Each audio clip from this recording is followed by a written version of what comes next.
আসসালামু আলাইকুম রহমতুল্লাহি ওয়া বারাকাতুহু। প্রিয় ভিউয়ার্স, আশা করি সবাই ভালো আছেন। আজকে যে বিষয় নিয়ে আলোচনা করব অত্যন্ত গুরুত্বপূর্ণ এবং তথ্যবহুল একটি বিষয়। সে বিষয় হচ্ছে ১০০ বছরের দখলীয় মালিকানা সম্পূর্ণভাবে বাতিল। আপনার কাছে ৩টি প্রমাণের যে কোনো একটি প্রমাণ যদি থাকে তাহলে ওই সম্পত্তির মালিক আপনি। কোন ৩ ধরনের মালিকানার প্রমাণ আপনার কাছে থাকতে হবে? একটি থাকলেই আপনি সম্পত্তির মালিক। এই বিষয় নিয়ে বিস্তারিতভাবে আলোচনা করব। তাই ভিডিও না টেনে সম্পূর্ণ ভিডিও দেখার জন্য অনুরোধ রইল। আর ভিডিও দেখার পরে যদি ভালো লাগে, মন চায়, লাইক কমেন্টস করবেন, শেয়ার করবেন। আর আমাদের চ্যানেলটি যদি ভালো লাগে, আমাদের পরিবারের সদস্য হতে চান, তাহলে চ্যানেলটি সাবস্ক্রাইব করে পাশে থাকা বেল বাটনটি অন করে দিয়ে আমাদের সাথেই থাকুন। প্রিয় ভিউয়ার্স, ১০০ বছরের দখলীয় সম্পত্তির মালিকানা বাতিল 100% সত্য, এবং ৩ ধরনের প্রমাণপত্রের যে কোনো এক ধরনের প্রমাণপত্র যদি আপনার কাছে থাকে তাহলে ওই সম্পত্তির মালিকানা আপনার। এই বিষয়টি নিয়ে আলোচনা করার আগে আমি সর্বপ্রথমে চলে যাব ১০০ বছরের দখলীয় মালিকানা কিভাবে বাতিল হয়ে যাচ্ছে। প্রচলিত আইন এবং নতুন যে ভূমি আইন, ভূমি অপরাধ প্রতিরোধ প্রতিকার আইন ২০২৩, এই দুটোতেই কিন্তু স্পষ্ট বলা আছে যে দলিল যার ভূমি হবে তার। কিন্তু প্রচলিত আইনে, তামাদি আইনের ২৮ ধারায় বলা হয়েছে যে ১২ বছরের অধিককাল পর্যন্ত সময় যদি কোনো ব্যক্তি অন্যের সম্পত্তি কোনো মামলা মকদ্দমা ছাড়া যদি সেই মালিকের সম্মুখে তিনি যদি ১২ বছরের অধিককাল পর্যন্ত নিরবিচ্ছিন্নভাবে যদি তিনি ভোগ দখলে থাকেন, তাহলে তিনি তার ওই সম্পত্তির উপরে মালিকানা জন্মায়। আর যিনি জমির প্রকৃত মালিক, তার ওই সম্পত্তির উপরে তিনি মালিকানা হারাবেন এবং বিজ্ঞ আদালতে মামলা মকদ্দমা করতে পারবেন না, সেই অধিকারও তিনি হারিয়ে ফেলবেন। তাহলে তামাদি আইনের ২৮ ধারায় বলতেছে যে ১২ বছরের অধিককাল সম্পত্তি ভোগ দখলে রাখলে, কোনো মামলা মকদ্দমা না থাকলে ওই জমির উপরে তার মালিকানা জন্মায়, কিন্তু মালিকানা কিন্তু দেওয়া হয় নাই। তো ১০০ বছর পর্যন্ত যদি কোনো ব্যক্তি ওই জমিতে ভোগ দখলে থাকে, তার যদি কোনো কাগজপত্র না থাকে, তাহলে প্রচলিত আইন এবং ভূমি অপরাধ প্রতিরোধ প্রতিকার আইন ২০২৩-এর যেটা বলা হয়েছে যে দলিলাদি না থাকলে জমি ছাড়তে হবে, এখানে তার মালিকানা নেই, সেই জমি সে থাকতে পারবে না। তাহলে ১০০ বছর ধরেও যদি কোনো ব্যক্তি ভোগ দখলে থাকে, তাহলে আদালত কর্তৃক যদি তার কোনো জাজমেন্ট না থাকে, তাকে যদি কোনো সংশ্লিষ্ট বিভাগ যদি মালিকানা না দিয়ে থাকে, তাহলে তিনি এই সম্পত্তিতে থাকতে পারবে না, তার জমি ছেড়ে দিতে হবে। তাহলে ১০০ বছর এবং তামাদি আইন, এটি কিন্তু আপনাদেরকে বুঝিয়ে দিলাম। নাম্বার ২ হচ্ছে ভূমি অপরাধ প্রতিরোধ প্রতিকার আইন ২০২৩-এর ৭ ধারা স্পষ্ট করে বলা হয়েছে যে কোনো ব্যক্তির যদি একটি ডকুমেন্টস থাকে, তাকে সেই সম্পত্তি থেকে উচ্ছেদ করা যাবে না। কিন্তু সম্পত্তির মালিকানা অন্য কেউ পাবে না, একথা কিন্তু বলা হয় নাই। বলা হয়েছে তাকে উচ্ছেদ করা যাবে না। কোন ৪ ধরনের? ১ নম্বরে হচ্ছে কোনো ব্যক্তির নামে যদি হালনাগাদ বলবৎকৃত যে রেকর্ড খতিয়ান, সর্বশেষ রেকর্ড খতিয়ান যদি কোনো ব্যক্তির নামে হয়ে থাকে এবং তিনি যদি সেই সম্পত্তিতে ভোগ দখলে থাকে, তাকে উচ্ছেদ করা যাবে না। কেন যাবে না সেটা পরে আসতেছি, যাবে না। ২ নম্বর হচ্ছে যেই ব্যক্তি সর্বশেষ রেকর্ড খতিয়ান নিয়ে দখলে আসেন, তার মৃত্যুর পরে তার যে ওয়ারিশরা, তারাও সেই সম্পত্তিতে ভোগ দখলে থাকতে পারবেন। এবং এই সম্পত্তি যদি ওই ওয়ারিশরা বা যিনি দখলে আছেন তিনি যদি কারো কাছে বিক্রি করে দেয়, তাহলে সেই ট্রান্সফার দলিল যার কাছে আছে, তিনি সেই সম্পত্তি ভোগ দখলে যাবে, তাকেও কিন্তু নিষেধ করা যাবে না, ওই জমিতে যাতায়াত বন্ধ করা যাবে না, তাকে সেই জমিতে যেতে দিতে হবে। এবং আরেকটি হচ্ছে আদালতের অনুমতি বা রায় বা ডিগ্রি যদি কারোর কাছে থাকে, তাহলে সেই সম্পত্তি তিনি ভোগ দখলে রাখতে পারবে। এই যে ৪ শ্রেণীর ব্যক্তিদের সেখান থেকে উচ্ছেদ করা যাবে না। কিন্তু উচ্ছেদ করতে হলে কি করতে হবে? আপনাকে আদালতে যেতে হবে। আদালতে গিয়ে আদালত থেকে অনুমতি এনে তাকে উচ্ছেদ করা যাবে।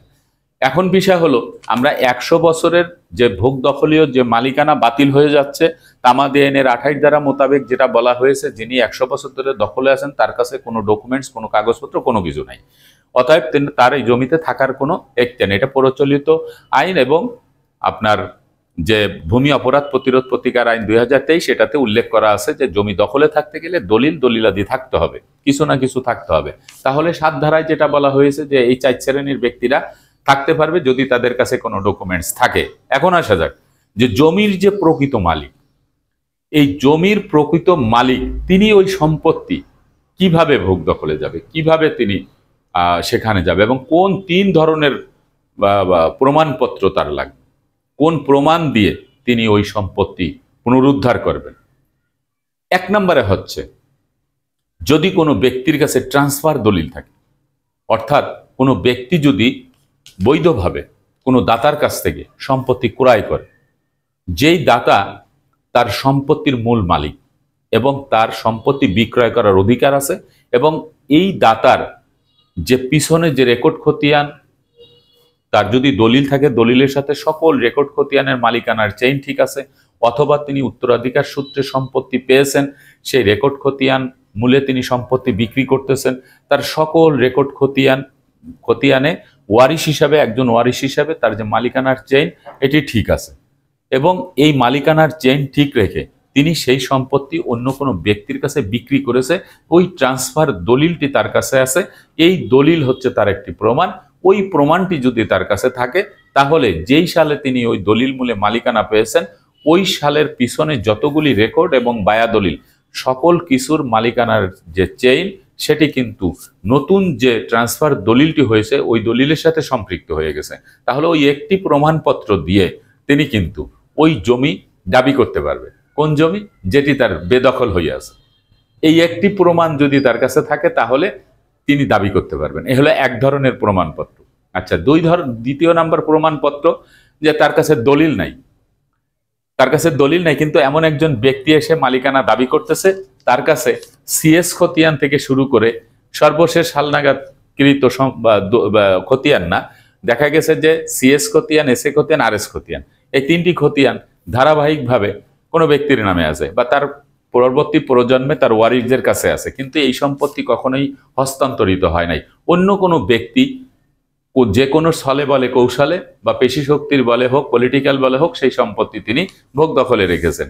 এই যে তিনি ভোগ দখলে রেখেছেন বা তার নামে একটি রেকর্ড খতিয়ান হয়েছে, ভূমি অপরাধ প্রতিরোধ প্রতিকার আইন 2023 মোতাবেক একটি রেকর্ড খতিয়ান থাকলে, সর্বশেষ রেকর্ড খতিয়ান থাকলে তাকে উচ্ছেদ করা যাবে না, কিন্তু যার কাছে সিএস খতিয়ান, এসএ খতিয়ান, আরএস খতিয়ান আছে সেই ব্যক্তি এই প্রমাণপত্রটা নিয়ে সিএস খতিয়ানের বুনিয়াদে তিনি ওয়ারিশ কায়েম সনদ সহ তিনি যদি আইনগত দিক থেকে বিজ্ঞ আদালতে মোকদ্দমা করেন তাহলে ওই যে রেকর্ডটি কিন্তু সংশোধন হয়ে যাবে, এবং সংশোধন হয়ে গেলে ভূমি অপরাধ প্রতিরোধ প্রতিকার আইন 2023-এর সর্বশেষ 7 ধারার সর্বশেষে যে বলা হয়েছে আদালতের ডিগ্রি যার নামে আছে, আদালতের রায় যার নামে আছে, তাহলে সর্বশেষ যেই ব্যক্তি আদালত কর্তৃক যে রায়টি পেল যে তার সিএস খতিয়ান আছে, এসএ খতিয়ান আছে, আরএস খতিয়ান আছে, এবং তিনি আদালত কর্তৃক মামলা করে সে কিন্তু জাজমেন্টটি পেয়ে গেছে, তাহলে কি হলো যে তিনি ওই যে মালিকানার যে চেইন খতিয়ান, এই খতিয়ান মূলে তার এই প্রমাণপত্রটি যদি তিনি হাজির করতে পারেন তাহলেও কিন্তু তিনি সম্পত্তির মালিক। সর্বশেষ হচ্ছে কোনো ব্যক্তি যদি আদালতের রায় যদি তার কাছে থাকে, সেই প্রমাণটি যদি তার কাছে থাকে তাহলে তিনি কিন্তু সেই সম্পত্তির মালিক। এই যে 3টি প্রমাণপত্রের একটি প্রমাণপত্র যদি তার কাছে থাকে তাহলে তিনি হচ্ছেন ওই সম্পত্তির মালিক। আমরা এর আগেও কিন্তু একটি ভিডিও করেছি যে সরকারি যে ভূমি অপরাধ প্রতিরোধ প্রতিকার আইন 2023-এর যে 7 ধারায় যে 4 শ্রেণীর ব্যক্তিকে উচ্ছেদ করা যাবে না, এই উচ্ছেদ করা যাবে না, কিন্তু ভিডিওতে এটিও বলা হয়েছে যে উচ্ছেদ করা যাবে যদি আদালত কর্তৃক জাজমেন্ট দিয়ে দেয়। একটি কথা সবসময় মনে রাখতে হবে যে যারা দখলকার, যারা দখলীয় সম্পত্তিতে আছে তাদেরকে কিন্তু আইন কখনোই সাপোর্ট দেয় না। একমাত্র প্রচলিত আইনের তামাদি আইনের 28 ধারায় যেটি বলা হয়েছিল যে 12 বছরের অধিক সময় পর্যন্ত কোনো ব্যক্তি যদি সম্পত্তি ভোগ দখলে থাকে আর আদালত কর্তৃক যদি তাকে মালিকানা দিয়ে দেয়, মানে আদালত যদি তাকে মালিকানা দিয়েছে এরকম কোনো ডকুমেন্টস আছে তাহলে ওই সম্পত্তির মালিক কিন্তু তিনি। কিন্তু অদ্য পর্যন্ত কোনো ব্যক্তি বিজ্ঞ আদালত কর্তৃক এই ধরনের জাজমেন্ট পেয়েছে কিনা বিশেষ করে আমার জানা নেই, হয়তো অন্যরা পেতে পারে বা অন্যরা জানতে পারে। আমি যতটুকু জানি তাতে আমি জানি যে এই ধরনের কোনো রায় এ পর্যন্ত বিজ্ঞ আদালত দেয় নাই। তো এই যে বিষয়টা, এই বিষয়টা কিন্তু সবাইকে ভালো করে বুঝতে হবে যে নতুন আইনে যা বলা হয়েছে, প্রচলিত আইনে তাই বলা হয়েছে, এবং নতুন আইনে স্পষ্ট করে বলা হয়েছে যে নতুন যে ফৌজদারি আইনটি, এটি পুরাতন আইনকে সাহায্যকারী হিসেবে কাজ করবেন, হেল্পিং হ্যান্ড হিসেবে কাজ করবেন। কিন্তু প্রচলিত আইনের ধারা, উপধারা, বিধি কোনো কিছু নতুন আইন দ্বারা রহিত করা হয় নাই, কোনো কিছু রহিত করা হয় নাই। প্রচলিত আইনের সবকিছু কিন্তু চলমান রয়েছে, এবং ফৌজদারি আদালতে মামলা করলে যাতে দ্রুত এই মামলাটার জাজমেন্ট চলে আসে, সেই বিষয়টা এখানে কিন্তু উল্লেখ করা হয়েছে। এবং আরো অনেক আইন কিন্তু সামনে আসতেছে, যেটা আপনারা আমার অনেক ভিডিওতেও দেখছেন যে বর্তমান সরকারের যারা সংস্কার কমিশনের চেয়ারম্যান, তারা অনেক আইন নিয়ে তারা কিন্তু কাজ করতেছেন। যাই হোক, আজকের যে ভিডিওটি, এই ভিডিওটি আপনাদের অনেকেরই কাজে লাগবে। যে 100 বছর দখলে থাকলেও আপনি যদি মনে করেন ওই সম্পত্তি আর পাবে না, আপনাকে যে কোনো একটা রেকর্ড দেখালো, আপনি বলবেন যে আমি তো ওই সম্পত্তি আর পাবো না। অনেক ব্যক্তিরা আছে, তাদের কাগজপত্র সঠিক থাকা সত্ত্বেও তারা কিন্তু সেই সম্পত্তি ফিরিয়ে আনতে পারে না।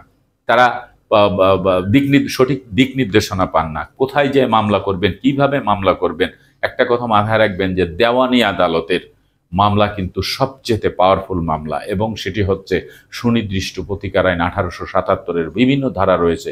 দখল পুনরুদ্ধারের মামলা রয়েছে, সত্য ঘোষণার মামলা রয়েছে, দলিল বাতিলের মামলা রয়েছে। এই আইনটাকে সবসময় যারা দীর্ঘ বছর পর্যন্ত সম্পত্তি বেহাত, তারা এই আইনটাকে ফলো করবেন। এবং আপনাদের যে জজ কোর্ট আছে, যার যার জেলায় জমি, যেই জেলায়, সেই জেলার জজ কোর্টের যে দেওয়ানি আদালত, সিভিল কোর্ট, সেখানে যে আইনজীবীরা কাজ করবেন, সিভিল লয়ার, জমি সংক্রান্ত বিষয়, তাদের একজন অভিজ্ঞ ব্যক্তির কাছে আপনাদের এই সকল কাগজপত্র নিয়ে যখন আপনারা সেখানে একটি মামলা করার জন্য প্রস্তুতি নেবেন এবং তার কাছে সব কাগজপত্র বুঝিয়ে দেবেন, তখন আপনার যে সমস্যা, সেই সমস্যার উপর ভিত্তি করে যে কোনো ধারা দিয়ে, যেই ধারা বলবৎ বা যে ধারা প্রযোজ্য, সেই ধারা মোতাবেক বিজ্ঞ আদালতে মকদ্দমা দিয়ে আপনার সম্পত্তি চলে আসবে।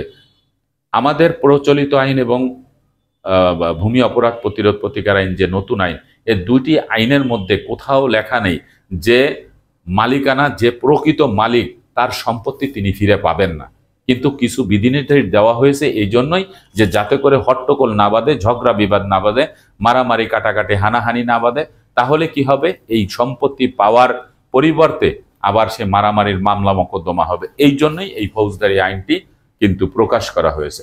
আজকের মতো ভিডিওটি এখানে শেষ করব, আগামীতে দেখা হবে অন্য কোনো ভিডিও নিয়ে। সে পর্যন্ত সবাই ভালো থাকবেন, সুস্থ থাকবেন, আর আমার জন্য দোয়া করবেন। আল্লাহ হাফেজ।